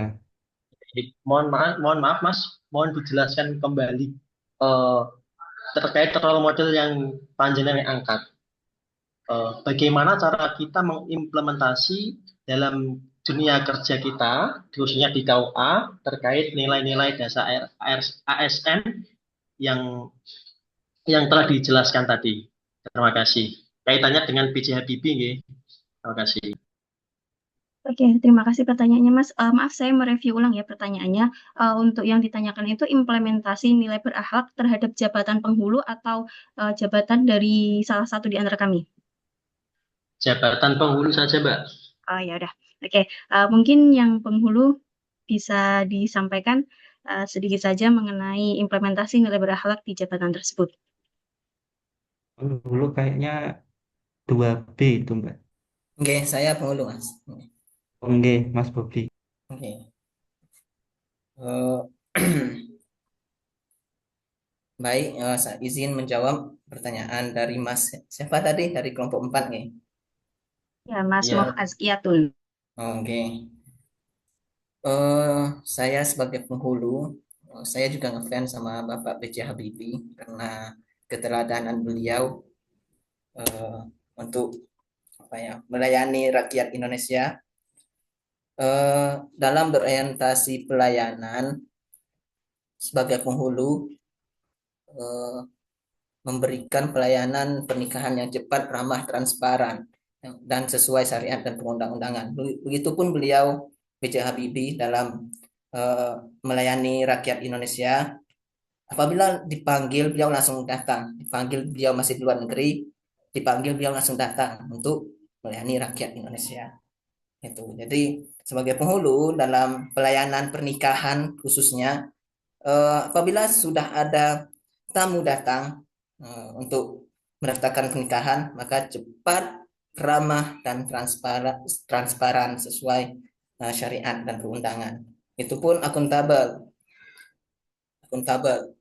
yang mana B.J. Habibie itu selalu terbuka dalam keputusan besar ya, kayak referendum itu, dan dapat dipertanggungjawabkan. Sebagai penghulu juga kita ada beberapa kasus besar di KUA ya. Kasus besar seperti gratifikasi itu salah satu momok bagi penghulu, jujur itu momok bagi penghulu. Sebagai ya manusia ataupun penghulu yang akuntabilitas, apa ya, kita harus bisa menolak gratifikasi tersebut. Itu keputusannya sangat besar yang harus dipertanggungjawabkan. Terus ada kompeten, kalau di bidangnya yaitu dalam bidang teknologi dan terus belajar sehingga menciptakan teori crack ya, yang berguna untuk pesawat hingga saat ini. Kita juga sebagai penghulu juga terus meningkatkan kompetensi di bidang hukum keluarga Islam, regulasi pernikahan dan literasi digital, ya, seperti penggunaan SIM-kah dan lainnya. Terus harmonis, beliau menjaga keharmonisan baik dengan yang paling harmonis itu Habibie dan Ainun ya. Itu paling harmonis itu antara dua orang. Terus dengan masyarakat Indonesia juga menerapkan keharmonisan. Sebagai penghulu juga harus harmonis terhadap calon pengantin. Kalau tidak bisa harmonis,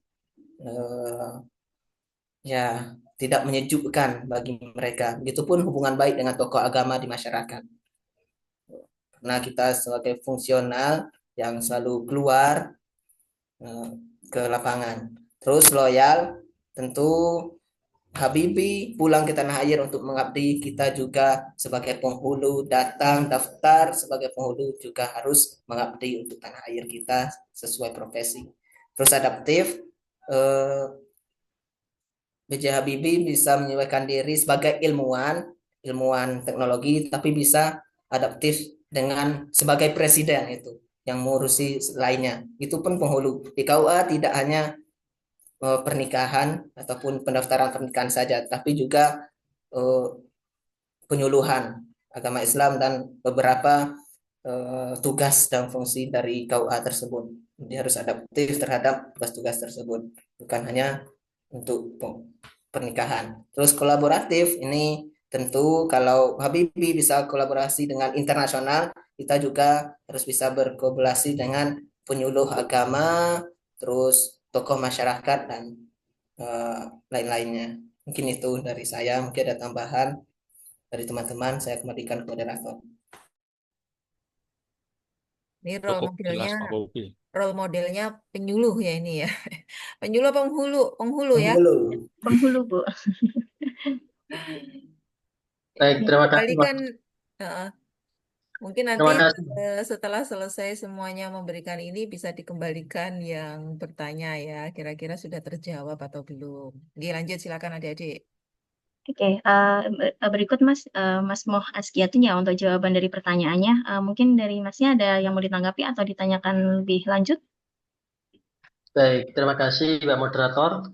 Jawabannya sangat luar biasa. Semoga kita nantinya sesama satu profesi penghulu nih, bisa mengamalkan dalam melayani masyarakat tentunya gitu. Terima kasih. Oke, amin. Terima kasih kembali. Oke, selanjutnya untuk pertanyaan ketiga atau tanggapan dari teman-teman ada lagi? Mungkin ini pertanyaan atau tanggapan yang terakhir ya, Bu? Yep. Karena sudah 3. Ada lagi? Kalau sudah tidak ada dicukupkan juga enggak apa-apa, Mbak. Nanti kita beralih ke kelompok berikutnya. Oke, baik Ibu. Mungkin kalau tidak ada itu saja penyampaian dari kelompok 2A. Mungkin saya sedikit menyampaikan kesimpulan dari yang kita sampaikan ya, bahwa Bapak PJ Habibie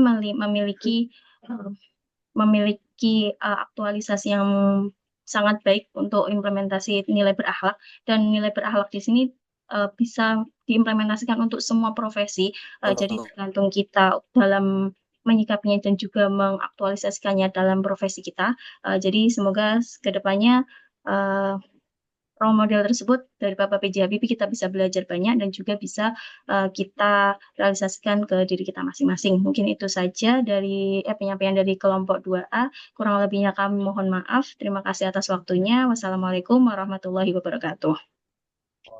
Waalaikumsalam warahmatullahi Wabarakatuh. Luar biasa ya untuk kelompok 2A, adik-adik. Bagus cara mengulas untuk bagaimana berakhlak itu telah diterapkan ya oleh seorang PJ Habibie. Oke, good job ya untuk kelompok 2A. Kita kasih aplaus adik-adik. Baik, kita lanjutkan.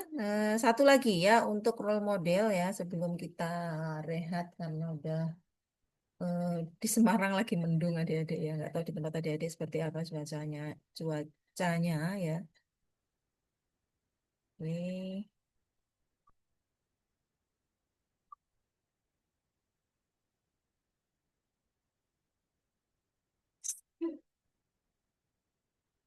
Kelompok 1B, silakan. Izin share screen, Bu. Oke, silakan. Moderatornya siapa, Mbak Anggita? Mas Alfa, Bu. Mas Alfa. Yang presentasi. Baik, saya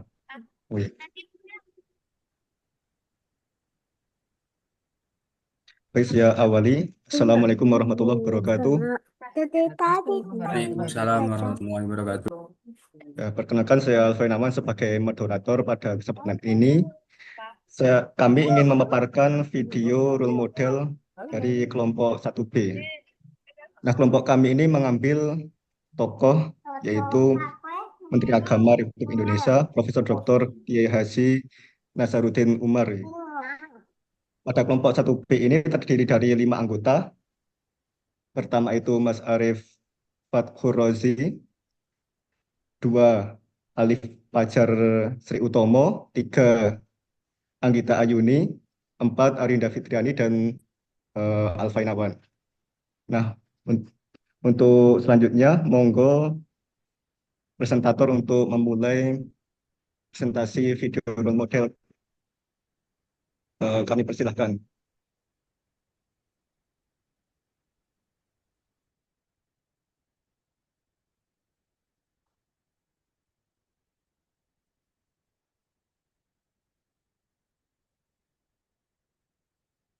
Sepertinya belum keluar suaranya deh, Mas. Suaranya Mbak Anggita.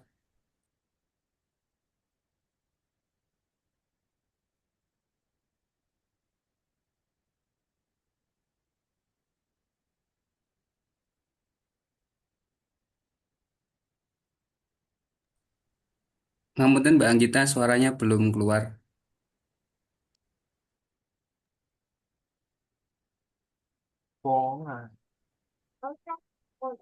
Apakah sudah? Apakah sudah, Bu? Belum, Mbak? Belum, Mbak. Bisa di stop share, kemudian di share screen ulang, Mbak.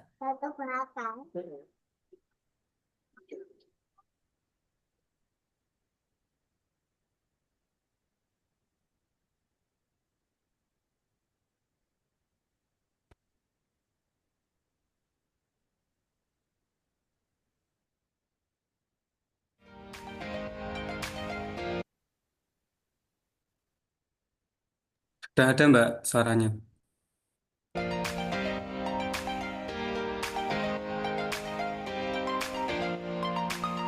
Profesor Dr. Nasaruddin Umar, MA adalah seorang ulama, cendekiawan muslim, dan pejabat negara yang lahir pada 23 Juni 1959 di Ujung Bone, Sulawesi Selatan.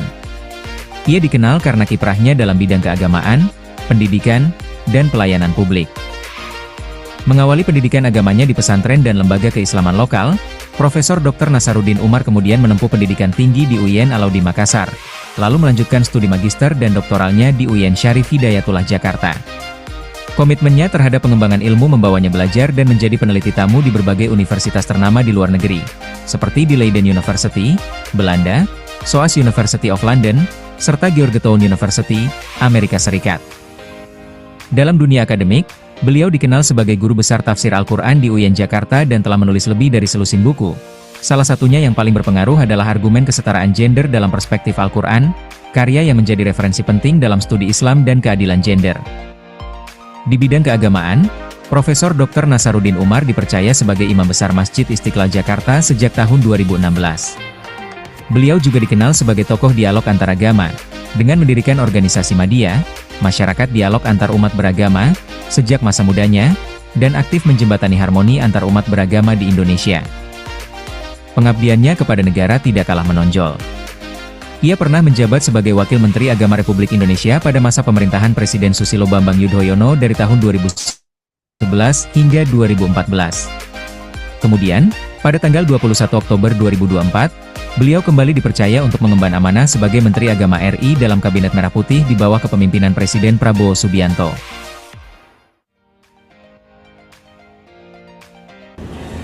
Sebagai Menteri Agama, dalam berorientasi pada pelayanan, beliau membuktikan komitmennya untuk melayani umat secara tulus dan manusiawi. Dengan memimpin langsung proses renovasi dan revitalisasi Masjid Istiqlal, serta menjadikannya sebagai ruang ibadah yang inklusif dan ramah terhadap umat. Nilai selanjutnya yaitu akuntabel. Dalam berbagai pidatonya, beliau menekankan pentingnya transparansi dan integritas moral. Sepanjang kepemimpinannya sebagai Menteri Agama maupun Imam Besar, tidak ada catatan pelanggaran etik atau korupsi yang terkait dengannya, yang menunjukkan konsistensi dalam akuntabilitas. Nilai kompeten dan adaptif beliau tidak perlu diragukan lagi. Beliau memiliki latar belakang pendidikan yang bagus dan menjadi guru besar di UIN Syarif Hidayatullah Jakarta. Beliau juga pernah menjadi pembicara internasional di forum PBB dan sering terlibat di dalam diskusi lintas agama. Selain itu, beliau menekankan kepada ASN untuk adaptif terhadap perkembangan zaman. Terbukti, beliau juga sudah melakukan inovasi di kementeriannya. Baik, selanjutnya nilai harmonis dan kolaboratif. Kiai Haji Nasaruddin Umar aktif dalam dialog lintas agama dan budaya, mengusung bahwa agama seharusnya menciptakan kedamaian dan persatuan. Beliau menyatakan, agama seharusnya membuat kita semakin teduh bukan marah. Beliau juga menekankan perlunya membangun super team bukan superman, agar tercipta sinergi dan energi positif yang lahir dari kolaborasi, serta menolak ego sektoral. Yang terakhir adalah nilai loyalitas. Meskipun loyal dalam pernyataannya, interpretasi loyalitas beliau dapat tercermin dan menjaga citra, etika dan perilaku, serta komitmen kepada institusi dan profesi selama masa pengabdian sebagai ASN.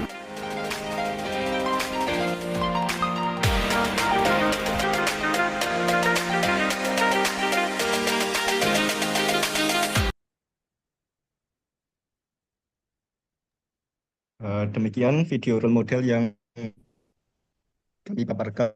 Untuk selanjutnya, silahkan presentator untuk memaparkan materi dari video role model tersebut.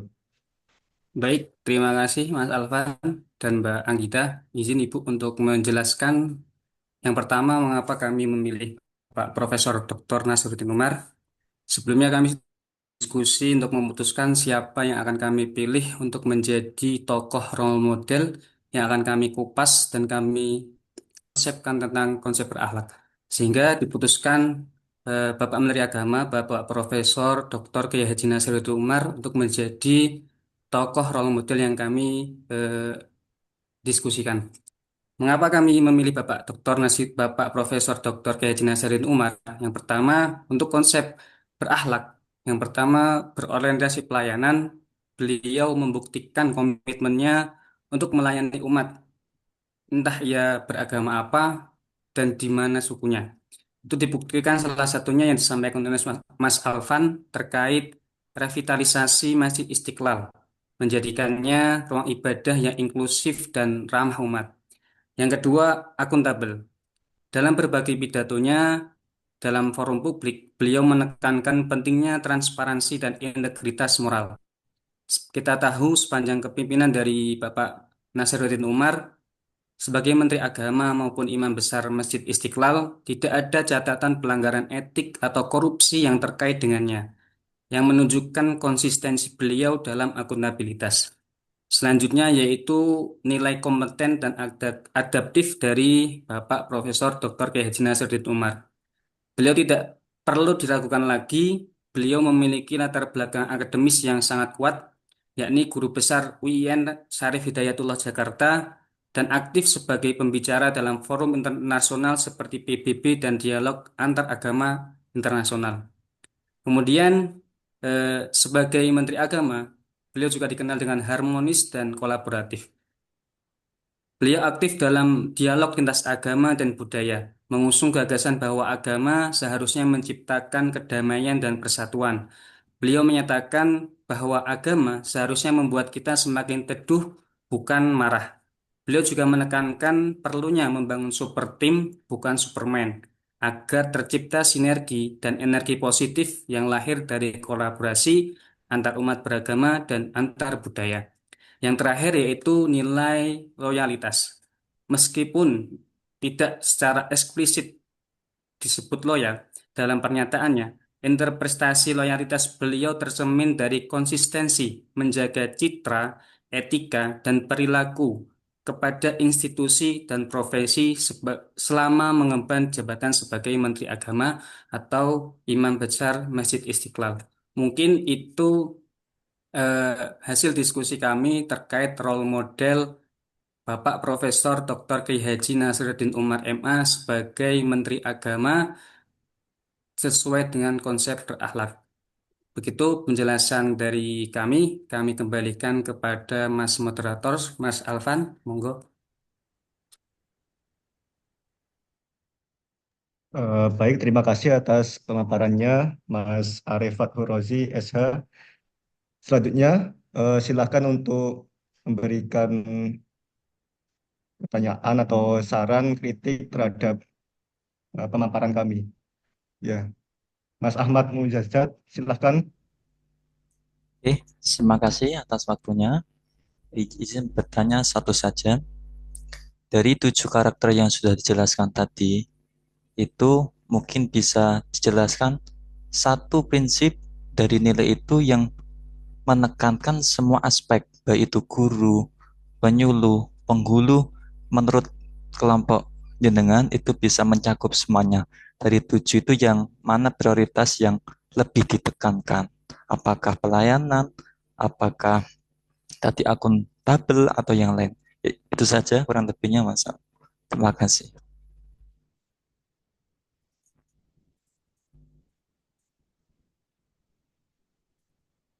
Saya suaranya putus-putus ya. Tadi berkaitan dengan unsur-unsur berakhlak itu mana yang lebih diprioritaskan bagi penyuluh dan penghulu. Ngoten nggih.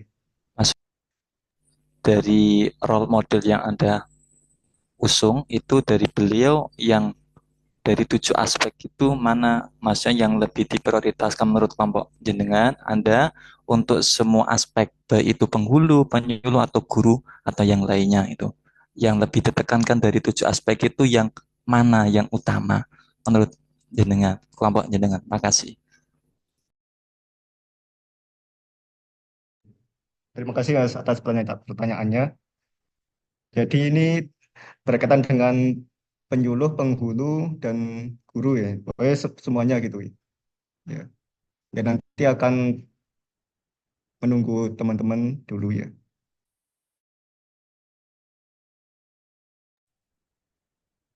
Baik, terima kasih Mas Alvan. Izin menjawab ya Mas Alvan. Siap, monggo. Monggo saya awali untuk jawaban yang pertama dari saya. Eh, ya Mas Ahmad Muzajat, sebenarnya semua konsep berakhlak yang ada pada diri beliau Bapak Profesor Dr. Kiai Haji Nasaruddin MA bisa kita terapkan semuanya, konsep berorientasi pelayanan, akuntabel, loyalitas, adaptif, kolaboratif, dan kompeten. Tapi di sini saya menekankan satu hal terkait dengan harmonis.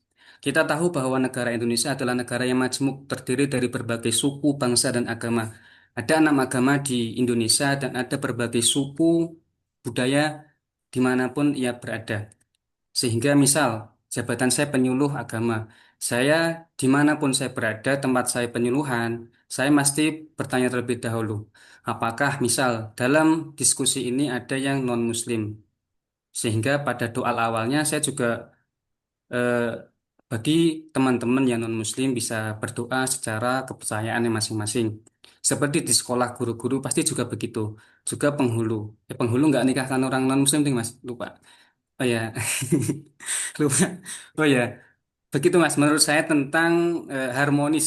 Kita tetap menjaga silaturahmi, jaga perdamaian, jaga jaga kerukunan antar umat beragama dalam naungan negara Indonesia begitu Mas. Entah siapa profesinya guru, penyuluh, penghulu atau di kementerian kabupaten kota sehingga harmonis bukan saja kepada masyarakat tapi juga kepada lingkungan sekitar kerja kita seperti teman-teman di KUA, teman-teman guru profesi di MTS, MI atau MA atau di lingkungan kantor Kementerian Agama sehingga tercipta lingkungan kerja yang positif dan saling bersinergi untuk kebaikan dan tentunya kemajuan Kementerian Agama untuk Indonesia maju. Begitu Mas dari saya. Monggo teman-teman bisa melanjutkan. Baik, terima kasih atas jawabannya Mas Arifat Hurozi. Saya izin menambahkan ya tadi berkaitan dengan mana yang lebih prioritas dari unsur-unsur berakhlak ya.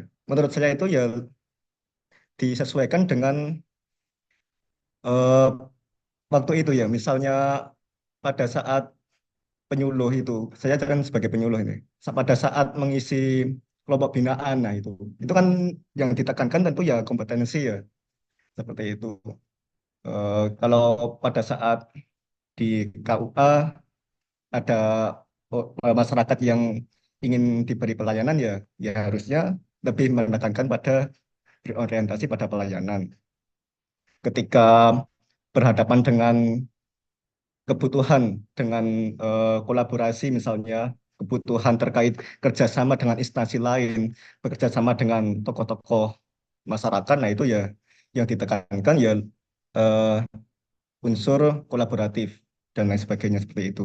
Apakah sudah terjawab atau masih ada yang ingin ditanyakan, Mas Ahmad Mujahid?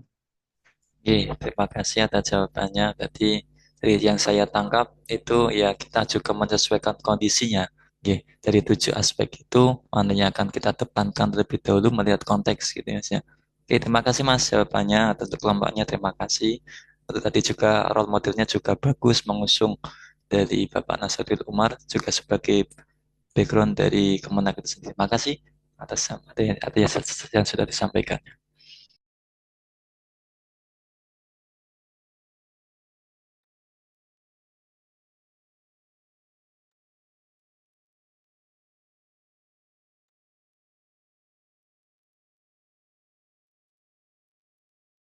Eh, tadi ya yang belum terjawab itu, ada Mbak Rahma Widin, monggo silakan tuh memberikan pertanyaan sanggahan. Ya, baik. Terima kasih atas kesempatannya untuk kelompok satu ya. Di sini saya ingin menanyakan satu hal saja. Dari role model tersebut, apa strategi yang bisa kita terapkan untuk menjadi pribadi yang adaptif seperti beliau, terutama di tengah kemajuan teknologi dan perubahan kebijakan yang dinamis? Terima kasih. Saya juga. Izin menjawab, Mas Alfa. Ya, strategi apa untuk menjadi adaptif seperti beliau? Saya bantu menjawab. Kalau misalnya saya kan guru, kalau misalnya menjadi adaptif itu kita harus sering-sering apa namanya eh, mencari update informasi terbaru tentang kebijakan guru, terutama tentang kurikulum. Kemudian saya kemarin tentang pendidikan Pancasila ada materi yang salah itu harus segera apa namanya dicari dan dibenahi seperti itu. Jadi kita harus selalu apa namanya menyesuaikan dengan ke kebijakan-kebijakan tersebut dengan cara kita aktif untuk seperti membaca, terus kemudian apa namanya mencari kebijakan-kebijakan terbaru dan kemudian menyesuaikan seperti itu. Mungkin ada yang lain yang bisa menambahkan dari kelompok 1B. Saya izin menambahkan ya, Kak. Apakah terdengar suara saya? Jelas, Ya, Mbak. terdengar. Terdengar. Oke, terima kasih. Sebelumnya, terima kasih untuk pertanyaannya, Mbak Rahma. Ini terkait strategi apa yang digunakan terutama untuk nilai adaptif saat kita mengimplementasikannya sesuai dengan tupoksi kita nanti. Saya sendiri sebagai penyuluh agama, untuk strategi mengaplikasikan nilai adaptif, terutama dengan perkembangan zaman itu, yang pertama adalah terus belajar. Satu, terus belajar. Dua, tidak malu bertanya. Dan ketiga, itu menerima masukan. Nah, kalau dikaitkan dengan tupoksi saya sendiri sebagai penyuluh agama, itu yang pertama saya terus belajar meningkatkan kompetensi. Karena kan kalau misalkan kita memberikan penyuluhan, tentunya kita harus mempertanggungjawabkan apa saja yang kita sampaikan. Kemudian saya juga bertanya terlebih dahulu kepada rekan-rekan atau senior-senior penyuluh agama, kira-kira seperti apa nanti tipologi atau kondisi masyarakat yang akan menjadi binaan, karena memang saya kan pendatang juga di wilayah tersebut begitu. Nah, nanti ketika saya sudah tahu kira-kira masyarakatnya di kondisinya seperti apa, nantinya saya akan menyesuaikan, oh kira-kira gaya penyuluhan yang seperti apa yang akan atau bisa diterima. Nah, ini saya juga dalam langkah ini bisa menggunakan teknologi ya, seperti bertanya mungkin kira-kira metode apa saja yang bisa digunakan untuk penyuluhan di pedesaan atau di daerah pesisir seperti itu. Jadi tidak hanya satu nilai, sebetulnya tidak hanya adaptif, tapi juga sekalian mengimplementasikan nilai tadi meningkatkan kompetensi seperti itu. Mungkin sekian, apakah sudah bisa menjawab pertanyaan? Baik, terima kasih untuk Mbak Alinda dan teman-teman dari kelompok 1, sangat menjawab jawabannya super sekali. Terima kasih. Cukup dari saya.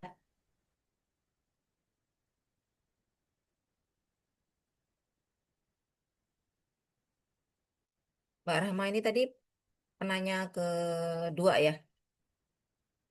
Tadi Mas Ahmad Muzajat, terus Mbak Rahma ya. Benar ya, kelompok 1B? Iya, Bu, betul, Bu.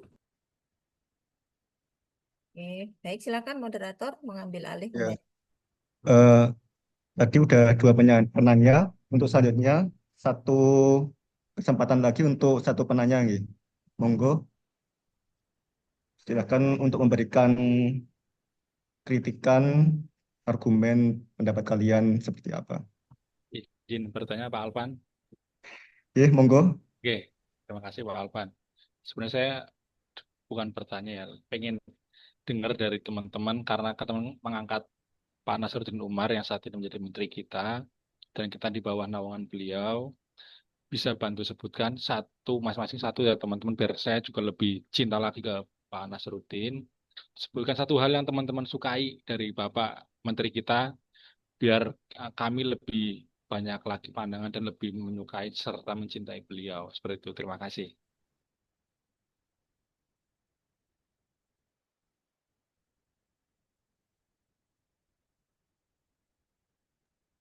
Ya Mas, bantu menjawab terkait tadi apa Mas? Satu contoh Satu ya. ciri Nggih, khas satu ya. hal Ya. atau contoh nggih yang kalian sukai, paling sukai dari Bapak Nasruddin. Yang paling kita sukai tentang Pak Nasruddin adalah moderatnya Mas. Sebagai imam besar Istiqlal dan tokoh nasional, Prof. Nasruddin dikenal sebagai fitur yang mampu menjaga harmoni antar umat beragama, tidak kehilangan identitas keilmuan dan keislamannya Mas. Begitu Mas.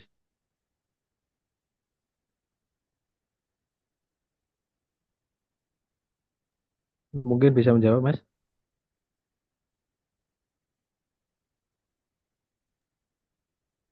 Oke, nggih. Oke, siap. Terima kasih Pak Ali Pajar. Bagaimana? Apakah sudah menambah lebih cinta kepada Pak Nazarudin? Nggih, Bu, makin cinta, Jelas. Bu. Cinta Sekarang pul, memang cinta pol. nggak ada yang lain, Bu. Cinta tidak harus memiliki ya, Bu. Oke, silakan diambil alih oleh moderator. Jika sudah tidak ada lagi, monggo di closing barangkali. Ya. Baik, terima kasih atas keaktifannya teman-teman. Ya, untuk kali ini kita cukupkan sekian dari kelompok kami, kelompok 1B. Banyak salah, banyak hilaf, kami mohon maaf. Saya akhiri, akhirul kalam. Assalamualaikum warahmatullahi wabarakatuh. Waalaikumsalam. Waalaikumsalam warahmatullahi Warahmatullahi wabarakatuh. wabarakatuh. Kita kasih aplaus adik-adik buat kelompok 1B dan semuanya tentunya ya. Baik, alhamdulillah diskusi kita berjalan dengan apa, penuh semangat ya. Kalau saya melihat ya dari beberapa pertanyaan, saran, masukan ya dari adik-adik semuanya dan bagaimana cara menjawab dari kelompok penyaji ya adik-adik ya. Saling membantu antara anggota kelompok yang satu dengan kelompok yang lain. Tidak kalah dengan kelompok 2A tadi dalam penyajian videonya, kelompok 1B juga keren dan saya yakin ya adik-adik di kelompok yang lainnya yang tidak mendapat kesempatan untuk presentasi pada video role model ini, jangan senang dulu ya, nanti berikutnya akan mendapat giliran ya.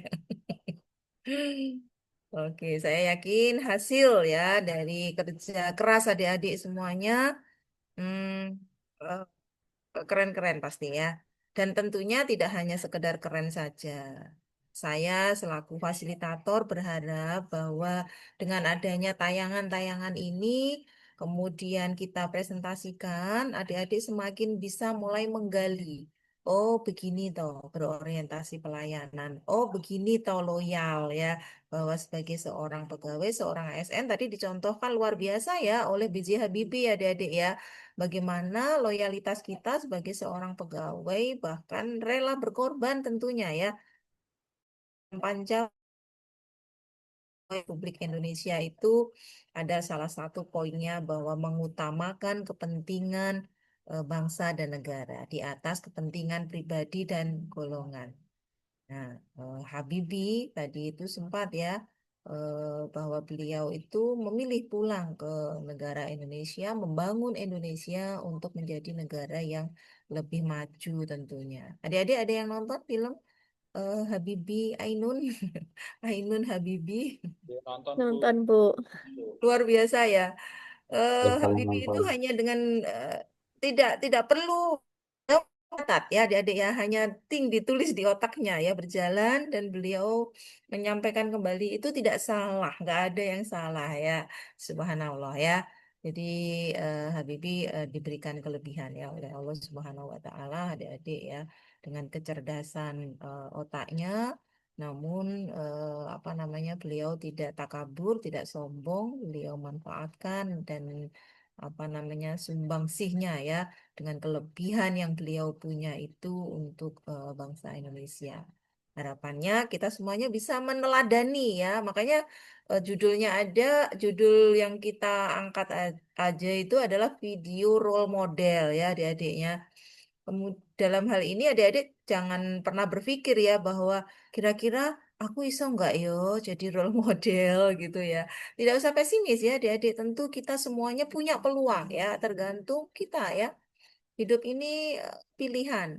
Mau menjadi manusia yang baik ya, atau mungkin menjadi manusia yang tidak bermanfaat. Itu pilihan buat adik-adik semuanya ya. Di agenda 1 ada tipe manusia yang climber ya.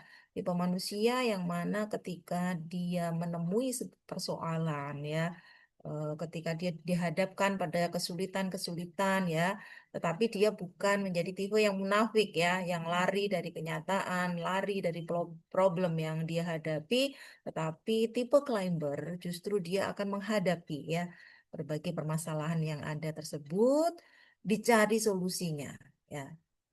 Nah, mudah-mudahan kita akan menjadi masuk dalam golongan yang seperti itu ya, adik-adik ya, menjadi inspirasi bagi banyak orang ya.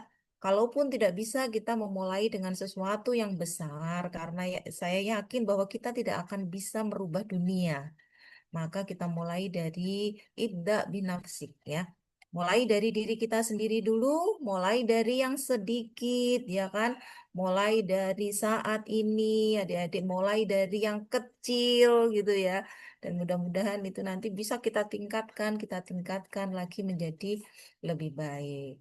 Adik-adik bisa menjadi atau memberikan pelayanan kepada masyarakat sesuai dengan harapan user kita ya, pengguna layanan kita.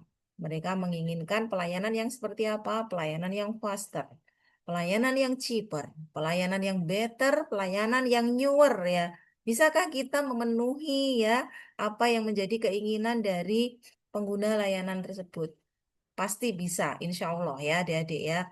Perlu kerja keras untuk bisa memberikan pelayanan yang baik tentunya ya kepada masyarakat sehingga kita menjadi manusia yang memang benar-benar bermanfaat ya, tidak hanya untuk diri kita sendiri tetapi juga untuk sekitar kita, untuk organisasi kita dan untuk negara kita.